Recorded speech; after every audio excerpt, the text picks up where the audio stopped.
About the $3 million I inherited, I've decided to split it between my mom and myself. This decision came shortly after my father's funeral. Jack, without asking me, glanced through the inheritance papers and joked, "Kelly, don't be too greedy."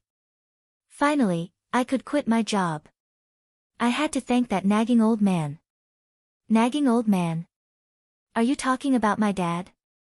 I accidentally blurted out, confused. Ignoring me, Jack and my mother-in-law excitedly discussed plans to buy a new car and go shopping. Faced with this unexpected scene, I couldn't hold back my emotions any longer. I was about to explode. Burdened with chores, asked for money constantly, and to top it all off, they insulted my father. I didn't want to live with Jack and his mother anymore. Suppressing my anger, I forced a smile and said, "Sure, feel free to use the money as you and your mother want." I'm Kelly Cohan, a 38-year-old housewife working alongside my husband. My parents were doctors who ran a respected clinic in our hometown. As an only child, I was showered with love. After graduating from pharmacy school, I got a job at a big pharmaceutical company. Although my parents were disappointed I didn't become a doctor, they respected my decision. 10 years ago, my mother suddenly died in an accident, leaving my father and me devastated. During those tough times, Jack, then my boyfriend, supported me. We met through a mutual friend, and 2 years after my mother's passing, Jack proposed. Jack was an ordinary salaryman working in food and beverage. Despite earning less than I expected, I believed we could overcome anything and be happy. My father was thrilled when I told him about our engagement. "I've heard how Jack supports you, Kelly. Thank you so much. Please keep taking care of her," he said. Facing my father, Jack stood tall and promised, "I will make her happy." Next to Jack, I felt happy and hopeful. The following week, we went to Jack's family to announce our marriage. His mother, wearing flashy makeup and divorced from Jack's father, rudely sized me up. "Marriage, huh? You're Jack's choice. Isn't she plain? And older, right? Wouldn't a younger, prettier girl be better for you?" Jack quickly replied, "Mom, you know Pharmaceuticals, right? Kelly works there. Her father is a doctor and runs his practice." I expected Jack to praise my personality, but he emphasized the financial benefits instead. His mother's expression changed to satisfaction. "Oh Jack, you should have told me this earlier. That changes everything. I approve the marriage. Nice to meet you, Kelly." After Jack's mother approved our marriage, Jack was overjoyed. But I couldn't shake a feeling of unease. Everything seemed smooth, and we decided to get married. When registering our marriage, my father, a doctor and real estate investor, gifted me an apartment in a luxury New York building. I told Jack, "Dad gave me this apartment as a wedding gift. It's our new home. Let's live here happily and peacefully together." Jack smiled happily, and so our married life began. However, after marriage, I noticed something unsettling. Jack, who had lived with his parents until then, was almost incapable of doing household chores. He couldn't cook, didn't know how to use the washing machine, and showed no interest in learning. He left his trash scattered everywhere, never throwing it away. I wanted to share household duties diligently, but Jack's careless attitude increased my frustration. In our first year of marriage, I took on all chores despite some complaints, thinking it was the honeymoon phase. But the exhaustion from work plus chores pushed me to my limit. In our second year, I decided to have a serious talk with Jack about sharing chores. I bravely expressed my dissatisfaction. To my dismay, Jack replied without gratitude or reflection, "I'm tired from work too. You're much better at chores than I am, right? It's better if you do them since I'm not good at it." Just like that, he dismissed me. Jack rarely helped, and I continued to bear the burden of household responsibilities alone. But that wasn't the only problem. After marriage, I discovered Jack's mother had some strange ideas. Jack wasn't interested in seasonal events, so I decided to send his mother a quality scarf and carnations for Mother's Day. Despite choosing a nice scarf from a department store, his mother sounded displeased on the phone. She criticized the scarf, saying it wasn't from a famous brand and it was absurd to send such a no-name item.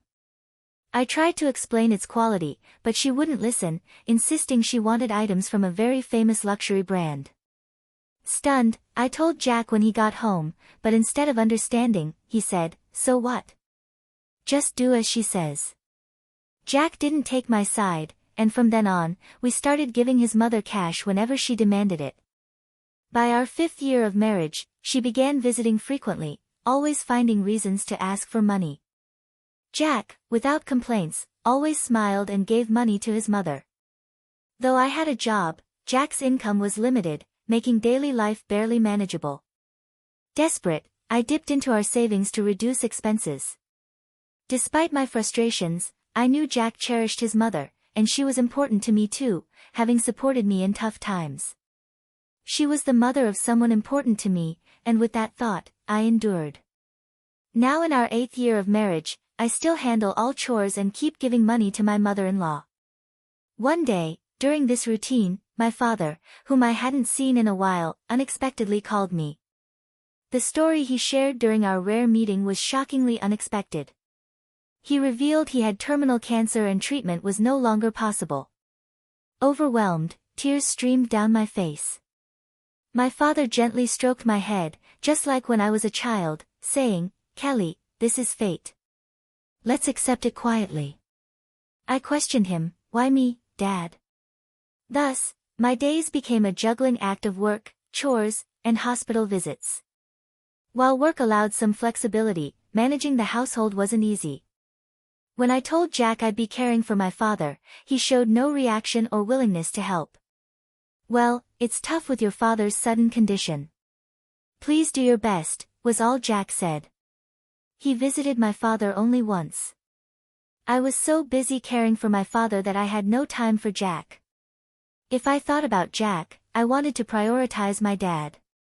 One day, as my father lay in his hospital bed, he suddenly asked, "Kelly, how is your marriage with Jack going?" Caught off guard, I thought about Jack's attitude and his mother's behavior but couldn't answer properly. Seeing my hesitation, my father said, "Kelly, you don't have to endure. Think about your happiness. Don't worry, you won't face hardships after I'm gone." I couldn't hold back my tears and wept as my father silently held my hand firmly. 3 months later, the inevitable moment arrived. My father passed away quietly. Engulfed in immense sorrow, I began arranging the funeral. Jack showed no interest in my grief and didn't help with preparations.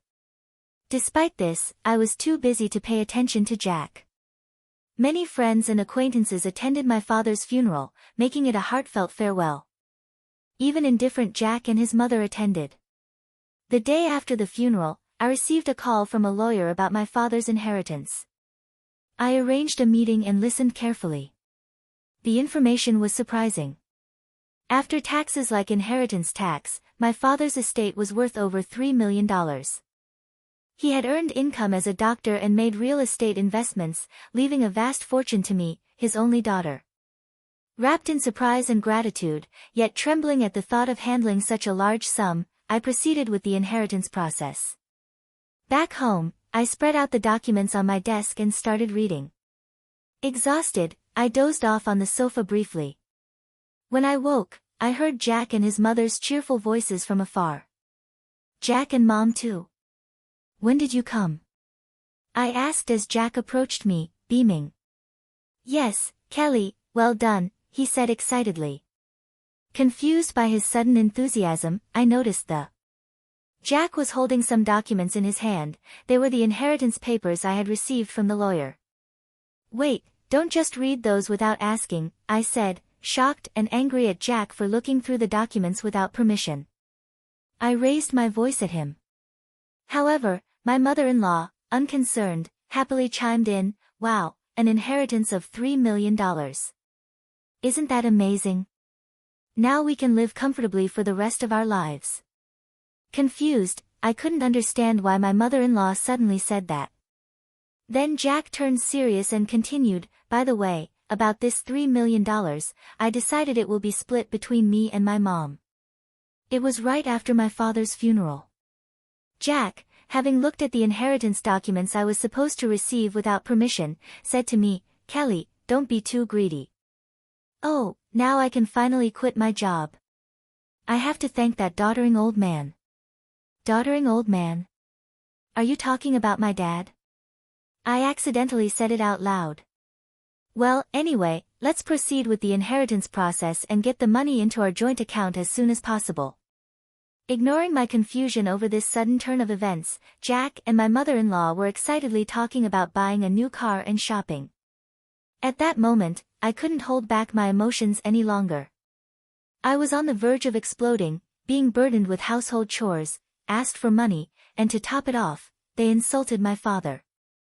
Holding back my anger, I replied with a forced smile, "Sure, use the money, you and my mother-in-law please.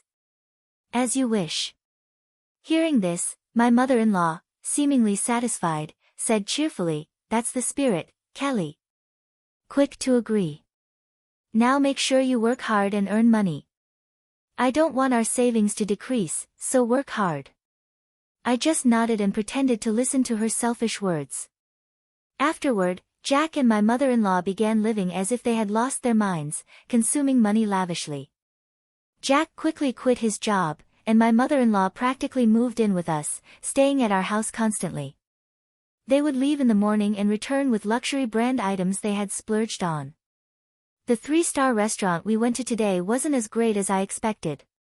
Yes, it was a bit underwhelming for us, the sophisticated ones. They had conversations as if they had become wealthy celebrities while dumping all the housework on me as if I were a maid. Jack seemed to think my father's inheritance would come through immediately. He carelessly withdrew money from our joint account, and my savings of $100,000 dwindled rapidly. When I protested their excessive spending, Jack just laughed it off. "What are you talking about? Isn't $3 million coming soon? Then this kind of spending is no big deal." I warned him, "I've already stopped it," but Jack completely ignored me. Then, a month later, Jack and my mother-in-law suddenly left for a trip to Hawaii. I wasn't invited and was left alone at home. After seeing them off, I decided to take action. About a week later, while I was relaxing at home, I heard a loud knock on the door. Wondering what was happening, I glanced at the intercom monitor and saw Jack and my mother-in-law both dressed in aloha shirts standing at the front door. What do you want?" I asked calmly and coldly. With anger, Jack yelled, "What are you even talking about? Why won't the door open?" Seeing Jack and my mother-in-law confused as to why the door wouldn't open, I confidently answered through the intercom, "Well, I changed the locks on the door, so of course, it won't open." "What? Why?" "Let's talk over this calmly at the nearby cafe." "Please go ahead, I'll join you shortly," I suggested. Jack and his mother, after shouting in front of the entrance, seemingly realized it was futile and soon headed to the cafe. Once I confirmed they had left, I made my way to the cafe. Arriving there, I saw Jack and his mother who had arrived earlier, waiting in a state of fury. "Hey, what's this about? Did you change the locks? Hand over the new keys right now. There's no need for me to give you the new keys. You both need to leave that house," I calmly told Jack and his mother. Facing a visibly angry Jack, I presented a piece of paper. It was a divorce petition I had already filled out. "Divorce? You're serious about divorcing me?" His mother was equally shocked and bewildered. "Kelly, why has it come to this?" I spoke quietly to the two who were panicking and flustered. "By the way, you've been spending lavishly every day. Are you sure your finances are okay? What money?" "Of course it's fine," Jack retorted vehemently, spitting as he spoke. "Your father's inheritance is coming right. There should still be over $50,000 in our joint account. Look, I'll show you right now. Here it is." Saying this, Jack took out his smartphone and opened the banking app to check the account. At that moment, his expression changed abruptly. "What? What's this? Why is the money down? It was there just the other day. Hearing Jack's words, his mother also hurriedly looked at her phone, her face showing confusion. I revealed the truth to them as they were panicking and not understanding the situation. Of course it's gone. I'm divorcing you, so I moved that $50,000 to my account as part of the property division. What? What do you mean? Jack's face turned to anger for a moment, but then he smirked as if remembering something. Fine, I'll divorce you then. Transfer the inheritance you got from your dad right away. After all, property acquired during the marriage is split half and half in a divorce, right? Well, you might be misunderstanding something, I replied. Why? Didn't you know the inheritance I received, even though it was during our marriage, doesn't count for property division? There was a moment of silence between us. Then Jack and his mother's expressions changed drastically. Perhaps they truly believed they would receive part of my inheritance. I was just astonished and could only sigh in disbelief. No, that can't be true. That's impossible. Her face turned red with a mix of denial and anger. Please check for yourself, I said mockingly. Jack started frantically searching on his smartphone. It says here, property inherited by one spouse from a parent is considered separate property. Therefore, it's not subject to division and can't be split between the spouses. What? Seriously? His mother too looked at the screen in shock. Then Jack approached me pleading desperately, Kelly, please don't divorce me. I have no savings and no job. How am I supposed to live if you divorce me? Faced with Jack's whining, I spoke to him clearly and firmly. What are you talking about? Take responsibility for your actions. I will never forget how you both treated me. I'm divorcing you. I'll go to court if I have to. Intimidated by my fierce demeanor, which they had never seen before, Jack and his mother shrunk back in fear, whimpering softly. Leaving the two of them dejected, I walked out of the cafe. Later on, Jack and I were able to go through the divorce proceedings without any issues. The $50,000 I had moved from our joint account was recognized as part of the marital property division. Eventually, I managed to get Jack and his mother out of my house. Jack, having already squandered the money from the property division, found himself penniless. Furthermore, he was overwhelmed with bills from the overseas trip and other expenses he had paid for with his credit card, quickly sinking into debt. Jack and his mother had to take on even more debt to make these payments, and they now live in a rundown apartment, working tirelessly every day to pay off their debts. The stark contrast to their former lavish lifestyle has been a huge shock for them. On the other hand, I sold a condo I used to share with Jack. I then moved into the apartment that used to belong to my father. I continue to work as before, but with the inheritance I received from my father, I am living a comfortable life financially. With gratitude to my late father in my heart, I want to start anew and cherish my life ahead. I aim to protect my happiness and spend my days peacefully. Please like the video and subscribe my channel.